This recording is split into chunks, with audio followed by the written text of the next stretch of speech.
சோதரன் தேவனுடைய மகா பரிசுத்த நாமத்திற்கு மகிமை உண்டாவதாக. இந்த அருமையான பரிசுத்த நல்ல நாள் காலை வேளையிலும் ஆண்டவருடைய பாதத்தில் கடந்து வந்து இறைவனை தொன்று கொள்ள கடிதம் சேவைக்கு ஆராதிக்க தேவன் கொடுத்த நாள் சிலாய்க்கிறதுக்காக அருமையானவர்களுக்கு அதிகமாக சோதரம் செலுத்துவோம். எந்த நாளிலும் ஆண்டவருடைய பாதத்தில் கடந்து வந்திருக்கிறோம். நாளை கடந்து சோதரம் செலுத்துவோம். வருஷத்தின் இறுதியை நாம் கடந்து வந்திருக்கிறோம். இன்னும் ஒரு சில வாரங்களே இருக்கிறது நாம் புதிய வருஷத்துக்கு பிரவேசிப்பதற்கு. தேவனுடைய கரமானது நம்மோடு கூட இருந்து எல்லாவற்றையும் வழிநடத்தி கொண்டிருப்பதற்காக சொல்லுவாங்க. எங்கே ஆண்டவர் ஆகிய இயேசுநாதர் அவர் தாமே வரப்போகிறார்.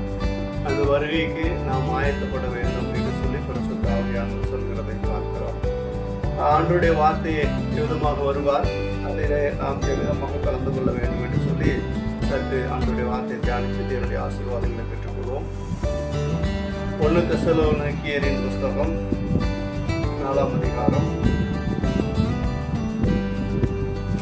16வது வசனத்தை வாசிக்கும் பொழுது 1 தெசலோனிக்கேயரின் புஸ்தகம் 4ஆம் அதிகாரம் 16வது வசனத்தை வாசிக்கும் பொழுது இங்கே அப்போஸ்தலனாகிய பரிசுத்த பவுல் இவ்விதமாக அவர் எழுதி வைத்திருக்கிறதை நாம் பார்க்கிறோம்.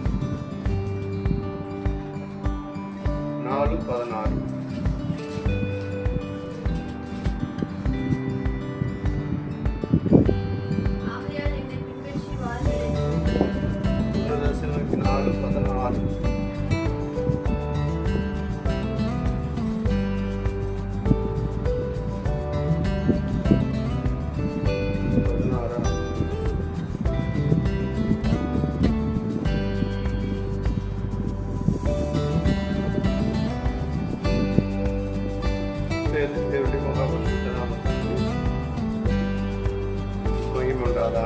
ஏனெனில் கர்த்ததாமே ஆரவாரத்தோடும் பிரதான தூதனுடைய சத்தத்தோடும் தேவ எக்காலத்தோடும் வானத்திலிருந்து இறங்கி வருவார். அப்பொழுது கிறிஸ்துக்குள் மரித்தவர்கள் முதலாவது எழுந்திருப்பார்கள். பின்பு உயிரோடு இருக்கும் நாமும் கர்த்தருக்கு எதிர்கொண்டு போக மேகங்கள் மேல் அவர்களோடு கூட ஆகாயத்தில் எடுத்துக் கொள்ளப்பட்டு இவ்விதமாய் எப்பொழுதும் கர்த்தருடனே கூட இருக்கும் என்று சொல்லி பரிசுத்த பவுல் இவ்விதமாக சொல்கிறதை பார்க்கிறோம்.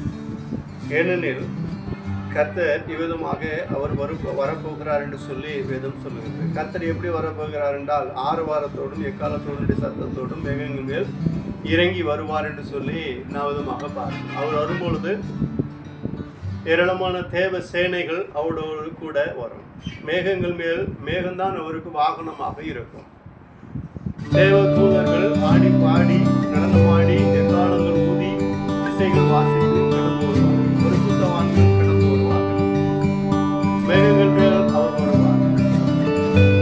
ஏன் வருவார் என்றால் நம்முடைய பிள்ளைகள் இதுவரைக்கும் கிறிஸ்துவுக்குள் மரித்து இரத்த சாட்சியாகவோ இல்லையென்றால் ஏதோ ஒரு விதத்தில் கிறிஸ்துவுக்குள் மரித்து இருக்கிறவர்கள் அவர்கள் முதலாவது அவர்கள் உயிர்த்தெழுந்து அவர்கள் எதிர்கொண்டு போவார்கள் என்று சொல்லி பார்க்கிறோம். அதுவரைக்கும் அவர்கள் நிலை படைத்திருப்பார்கள். பின்பு அந்த நாட்களிலே அவர் வரும்போது அந்த நாட்களிலே உயிரோடு இருக்கிற நாம் என்று சொல்லி நாம் பார்க்கிறோம். ஒருவேளை நாம் கிறிஸ்துவுக்கு மரித்து போனோமானால் இது முதலாவது உயிர்த்தெழுதலிலே பங்குள்ளவர்களாக இருக்கும். ஒருவேளை நம்முடைய நாட்களிலே கர்த்தருடைய வருகை இருக்குமானால் நாம் அவரோடு கூட எதிர்கொண்டு போக ஆயத்தப்படுவதாக நாம் காணப்பட வேண்டும் என்று சொல்லி ஆவியானவர் சொல்கிறார். நாம் ஆண்டவரோடு எதிர்கொண்டு போய் மேகங்கள் ஆகாயத்திலே எடுத்துக்கொள்ளப்பட்டு இறைவனோடு இறைசனி இடத்தை எப்பொழுதும் அவரோடு கூட காணப்பட வேண்டும். அவர் ஒருவனை அல்லவா படைத்தார், ஆவி அவரிடத்தில் பரிபூர்ணமாய் இருந்ததே, பின்ன ஏன் ஒருவனை படைத்தார்? தேவ பக்தியுள்ள சந்ததியை பெறும்படி தானே என்று சொல்லி நாம் பார்க்கிறோம். இறைவன் ஒரு மனிதனை உருவாக்கினார், ஆவி அவரிடத்தில் பரிபூர்ணமாய் இருந்தது. அவர் நினைத்தால் ஏராளமான மிருகங்களையும் பறவைகளையும் ஊரும் பிராணிகளையும் பட்சங்களையும் உருவாக்குவது போல, மரம் செடிகள் கொடிகளை உருவாக்குவது போல, வானத்தின் பூமியை உருவாக்குவது போல அவர் சொன்னால் ஏராளமான பட்சங்கள் எழுப்பியிருப்பார்கள். ஆனால் அவர் அப்படி செய்யாமல் மண்ணை எடுத்து தம்மை போல சாயலாக படைத்து அந்த மனிதனை மனிதனுக்கு ஏற்ற ஒரு பூமியை உருவாக்கி அவனை ஏதேனும் நிர்வாகியான ஒரு தோட்டத்திலே வைத்து அந்த தோட்டத்தை மண்புழு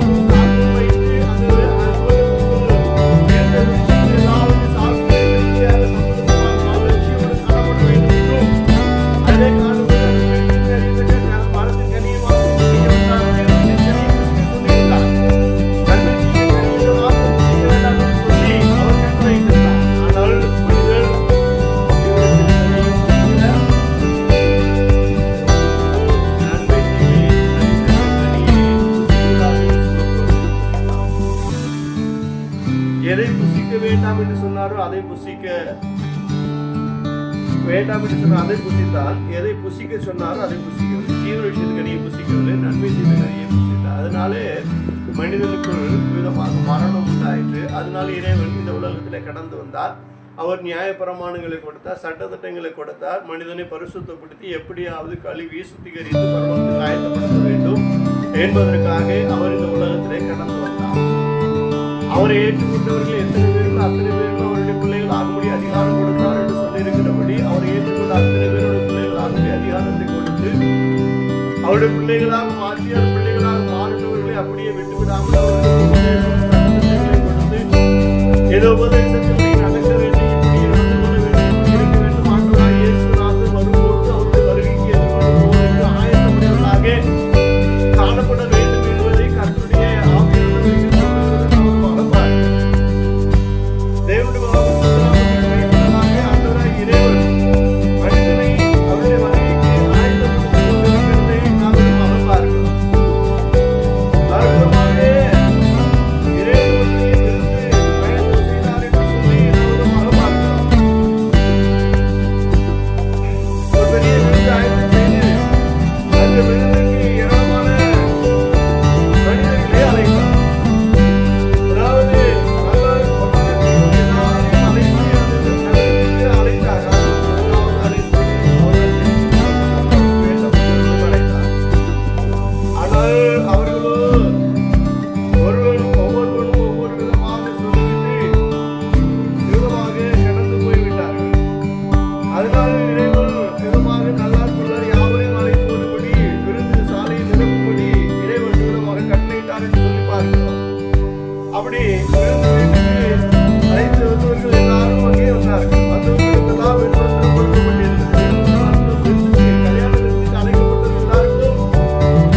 பார்க்கிறோம்.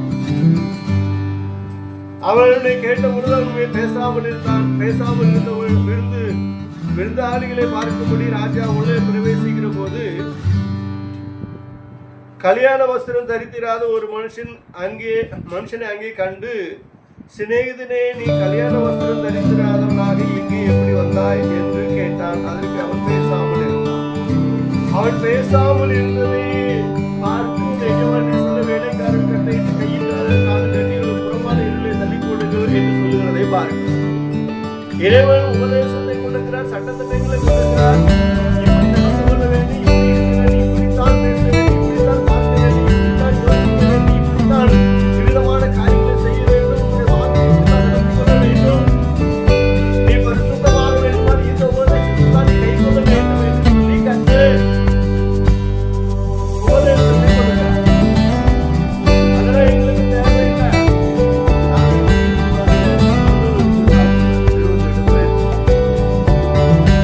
மறுபடியும் நான் எதுவுமே கை கொள்ள மாட்டேன் என்று சொல்லி இருந்தால் அங்கே எஜமான் உள்ளே பிரவேசித்து, நீ கல்யாண வஸ்திரம்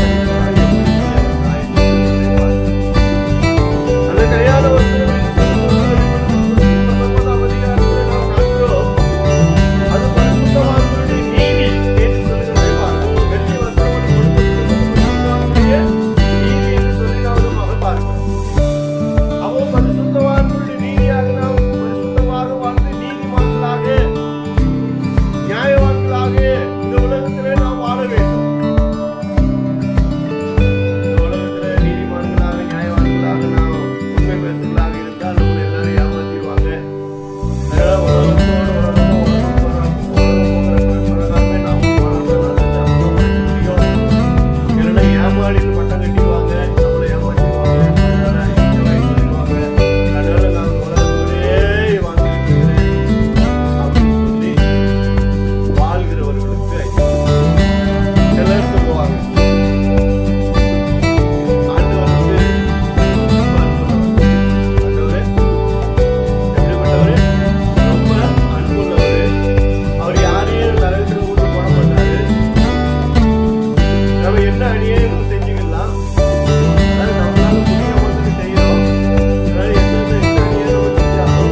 மாற்றிக் கொண்டிருக்கிறதை நாம் பார்க்கிறோம்.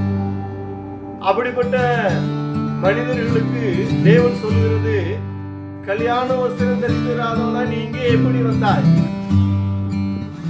நீ உள்ளே பிரவேசிக்கும் போதே உனக்கு கல்யாண வஸ்திரம் கொடுக்கப்பட்டிருக்குமே. ஏனென்றால் நீ வழியோரங்களிலும் முட்களிலும் முதலிலும் சாம்பலிலும் தூசியிலும் கிடந்த உன்னை எடுத்து கழுவி சுத்திகரித்து இப்பொழுது உன்னை மேன்மையாக வைத்திருக்கிறேன். உனக்கு கல்யாண வஸ்திரம் கொடுக்கப்பட்டிருக்க இளைய குமாரனை குறித்து நாம் விதமாக வாசிக்கிறோம்.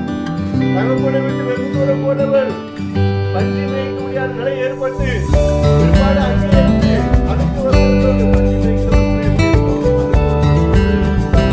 மூலமாக தகப்பனை நோக்கி மனதிற்கு வந்த மூலமாக மகன் வருகிறான் என்று சொல்லி தகப்பு ஓடி போய் கட்டி அவனுக்கு உடனே அவனை குளிப்பாட்டி அவனுக்கு வஸ்திரம் மாறி அவனுக்கு கரங்களில் மோதிரம் தரித்து அவனுக்கு பொருளடிகளை தரித்து அவனை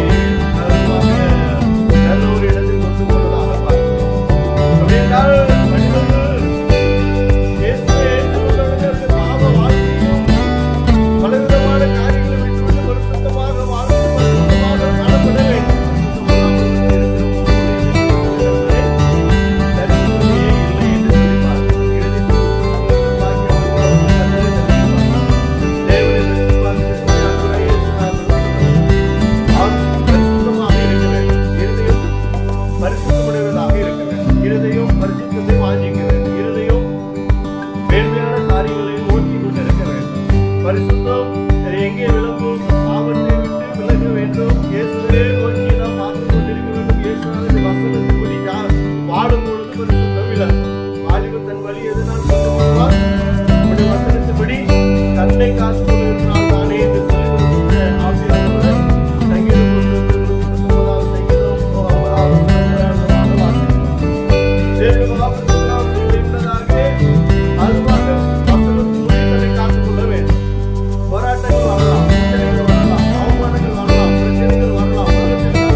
அதாவது நாம் உலகத்தை ஜெயித்து தேவனுக்கு பிரியமாக வாழ்வோமானால் ஆண்டவராகிய இயேசுநாதருடைய வருகை இருக்கும். அப்படி வருகையில நாம் உயிரோடு இருப்போமானால், எப்படி இருப்போமானால், ஒரு நிமிஷத்துல ஒருமைப்படுதலே நாம் எல்லாரும் மர்மமாக்கப்படுவோம். இதோ ஒரு ரகசியத்தை உங்களுக்கு அறிவிக்கிறேன். நாம் எல்லாரும் நித்திரை அடைவதில்லை, ஆகிலும் ஒரு நிமிஷத்துல ஒரு இமைப்படுதல் நாம் எல்லாரும் மர்மமாக்கப்படுவோம் என்று சொல்லி சொல்லப்படுகிறதை பாருங்கள். 15:51 மகிமையுண்டதாக ஆயுதமாக இறைவன் வரும்பொழுது உயிரோடு இருப்போமானால் ஒரு நிமிஷத்துல இமைப்படுதலை மர்மமாக்கப்படுவோம். அதற்கு நாம் என்ன செய்யணும்? நாளுக்கு நாள் ஆண்டவரை சன்னிதானத்திலே போய் அவருக்கு ஜெபித்து கர்த்தருடைய வசனத்தை கேட்டு நம்மை சுத்திகரித்து பரிசுத்தப்படுத்தி பாவத்தை அடிக்க செய்து பரலோக ராஜ்யத்திற்கு காரியங்களை செய்து ஆண்டவருக்கு பிரியமா ஜீவித்து பரிசுத்த ஆவியானவர் சொல்வதை கேட்டு அனுதினமும் ஆண்டவரோடு இணைப்பட வேண்டும். 2 Corinthians 3 அதிகாரம் 17 வாசிக்கிறோம்.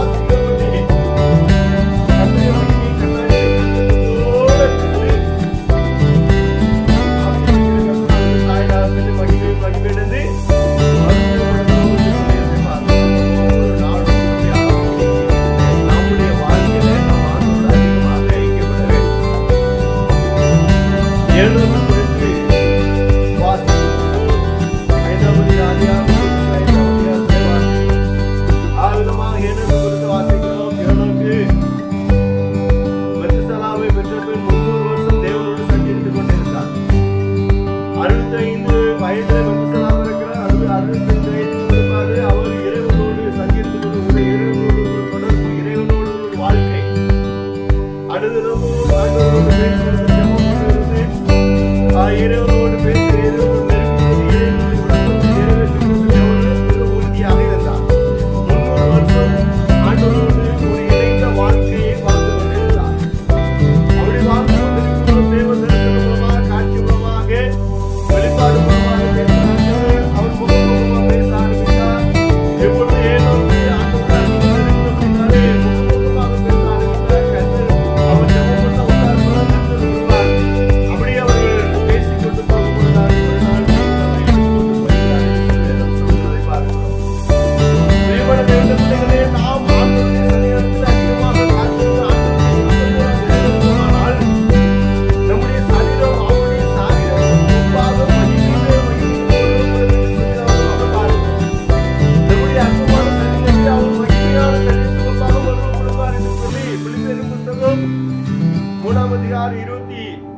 1வது வசனத்திலே நாம் விதமாக காண்கிறோம். தேவனுடைய மகாபரிசுத்த நாமத்திற்கு மகிமை உண்டாதாக. ஆண்டவருடைய வார்த்தை சொல்லுகிறது, இந்த அற்பமான சரீரத்தை அவருடைய மகிமையான சரீரத்துக்கு ஒப்பாக மறுரூபப்படுத்துவார். அப்போ சரீரம் மறுரூபமாகும். சரீரம் வேறு ஒரு உருவத்தை ஆவியாக மாற்றி ஒரு பாத்திரத்துல தண்ணியை எடுத்து நல்ல வெயில்ல வச்சுட்டா, சாயந்தரத்துக்கு அந்த பாத்திரத்துல தண்ணி அடிச்சிக்கிறோம். தண்ணி இருக்குமா பாத்திரத்துல? ஆவியா அடிச்சிக்கிறோம், போயிடும். அதே போல ஆண்டவரோடு நாம் ஐக்கியப்படுத்துவது இந்த சரீரம் ஆவியாக மாறி வரும்.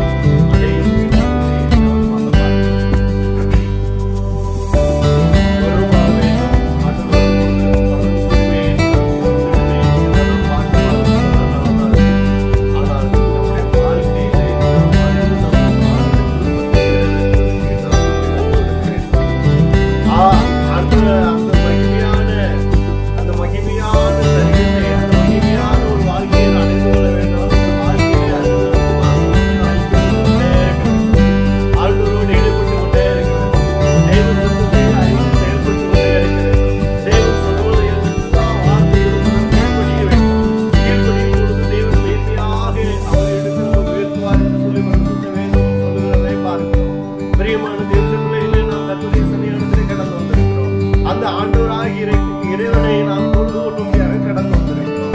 ஆண்டவரை இறைவனை தொழுது கொள்ளுங்கள், பரிசுத்தமாக தொழுது கொள்ள வேண்டும். அவரை போல நாம் காணப்பட வேண்டும்.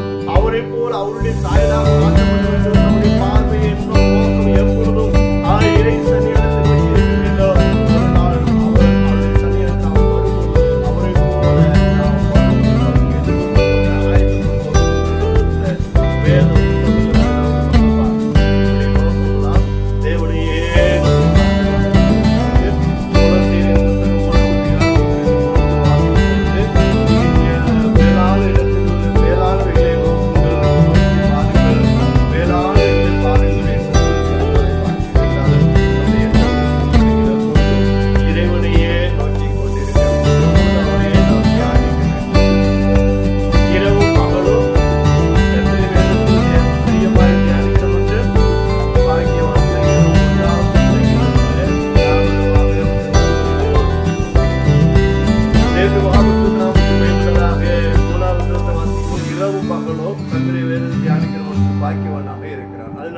நாம் இரவும் பகலும் கர்த்தருடைய வேதத்தை தியானிக்கிறோம். அதற்கு முன்பாக என்ன சொல்றது? துன்மார்க்கருடைய ஆலோசனை நடவாமலும், பாவிகளுடைய வழியில் இல்லாமலும், பரியாசக்கார உட்காராமலும்,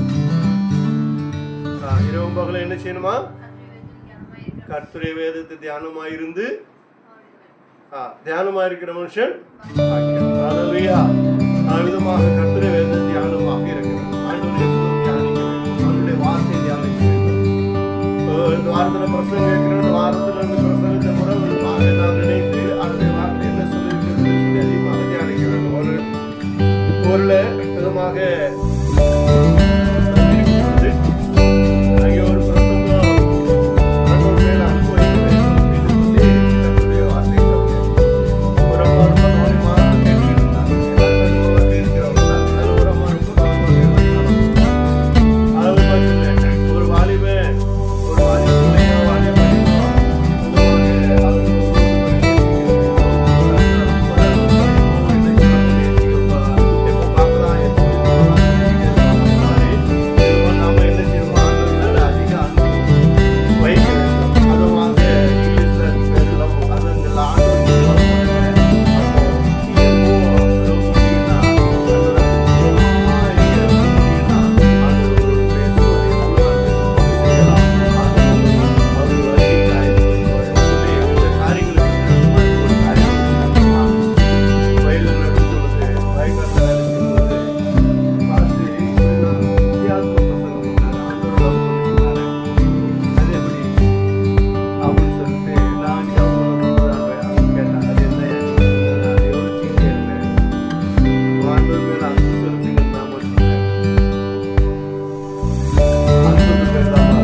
ஏனென்றால் ஆண்டவர் மேல் உள்ள அன்பு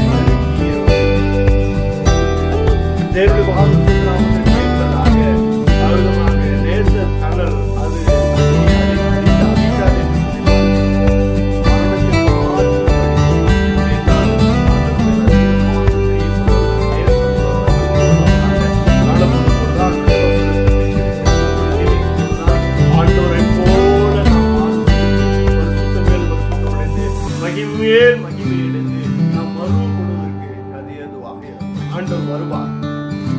அவர் ஒரு நாள் வரப்போகிறார். மேகன் மேல் அவர் வரப்போகிறார். அவர் மேகன் மேல் வரும்பொழுது அவர் எப்படி வரப்போகிறார் என்றால் ஏராளமான தூதர்களை கூட்டிக் கொண்டு அவர் வரப்போகிறதை பார்க்கிறோம். அவர் தூதர்களோடு வருவார். ஒரு பக்தன் விதமாக பாடுகிறார். கேட்டேன் கேட்டேன் என் இயேசு எப்போது வருவார் என்று வானத்தை கேட்டேன். அது தெரியாது என்பது காரணம்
இரவும் பகலும் ஆராதிக்கிற வேலை தான் நமக்கு ஆண்டவர் கொடுத்து வைத்திருக்கிறார்.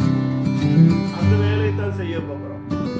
அதனால் இந்த ஜனத்தை எனக்கு ஏற்படுத்தி இவர்கள் துதி சொல்லி வருவார்கள் சொல்லி இருக்கிறபடி ஆண்டவருக்காக நம்மை அவர் ஏற்படுத்தி வைத்திருக்கிறார். இதுல யாரெல்லாம் ஆண்டவரால் முன்குறிக்கப்பட்டிருக்கிறார்களோ அவர்கள் எல்லாரும் ஆண்டவருடைய சன்னிதானத்தில் கடந்து வருவார். இருக்கிற தேவனுடைய பிள்ளைகள் தங்களை கர்த்தருக்காக சாட்சியாக வாழ்ந்து அநேக ஆதாயப்படுத்திக் கொண்டு ஆண்டவருடைய வருகைக்கு ஆயத்தப்பட வேண்டும். வேதம் சொல்லுகிறது, நீ ஆயத்தப்படு, பின்பு உன்னுடைய கொடுத்த கூட்டத்தை ஆயத்தப்படுத்தி அதற்கு என்ன செய்வார்? அவர்களுக்கு காவல். நீ முதல்ல ஆயத்தப்படு, ஒரு கூட்டத்தை ஆயத்தப்படு. பிரியமான தேவனுடைய பிள்ளைகளே, நாம் அதிகமாக ஆண்டவருடைய சன்னிதானத்திலே காத்திருக்க வேண்டும். காத்திருக்கிற காலங்களுக்கு கடந்து வந்திருக்கிறோம்.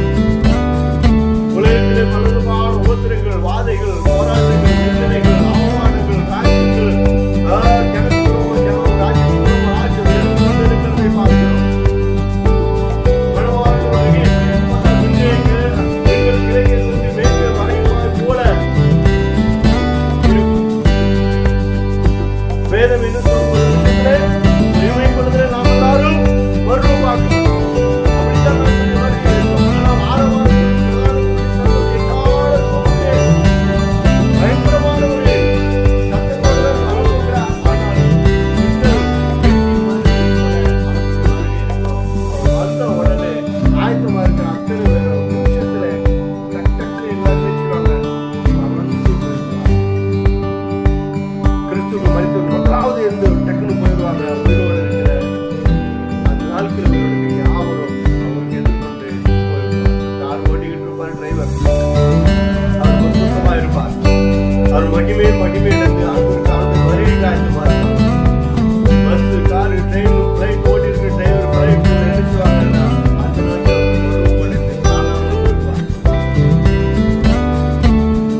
எல்லாம் கிடைக்கும், கிடைக்காது, பரலோகம் கிடைக்கவே கிடைக்காது. அப்படின்னா எனக்கு பரலோகம் தான் வேணும், முத்திரை வேண்டான்னு சொன்னா ரொம்ப கஷ்டப்பட்டு சித்திரவதைப்பட்டு அணுவா கொள்ளுவான், வேதனைப்பட்டு சாகும். அந்த ஒவ்வொரு நாட்கள் மிகவும் கொடுமையான நாட்களாக இருக்கும். நம்ம முன்னாடி தண்ணி வச்சிருப்பான், எடுத்து குடிக்க முடியாது. சாப்பாடு வச்சு அவன் சாப்பிட்டு இருப்பான், நம்மளால சாப்பிட முடியாது. தண்ணியில முத்திரையை கொடுத்து சாப்பாடு தார, தண்ணி தார, வேண்டாம் எனக்கு. 10 நாள் உபத்திரம் பண்ணுவீர்கள், 10 நாள் தண்ணி குடிக்காம சாப்பிடாம இருந்தா என்ன ஆகும்?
கிறிஸ்துக்கு மரித்து முதலாவது திரும்ப பின்பற்றோடு இருக்கு. நாமும் அவருக்கு எதிர்கொண்டு அவரோடு மேல் அவரோடு கூட எடுத்துக்கொள்ளப்படும் விதமாக சதா காலங்கள் அவரோடு கூட இருப்போம் என்று சொல்லி வேதம் சொல்லியிருக்கிறது. பிரியமானவர்களே, வேதம் சொல்லுகிறது ஒரு நிமிஷத்துல ஒரு இமைப்பொழுதில் நாம் எல்லாரும் மறுரூபமாக்கப்படுவோம். அங்கே அந்த பொருந்தியெல்லாம் தான் சொல்லப்படுது, அழிவுள்ளதாக இது விதைக்க ஒரு அழியாமை சொன்னது கருதுமாக சாவுக்குதாகி சாவாக தரித்துக் கொள்ள வேண்டும். தரித்துக் கொண்டு மரணம் ஜெயமாக விழுக்கப்பட்டது என்கிற வார்த்தை நிறைவேறும். மரணமே எங்கே, பாதாளமே ஜெயம்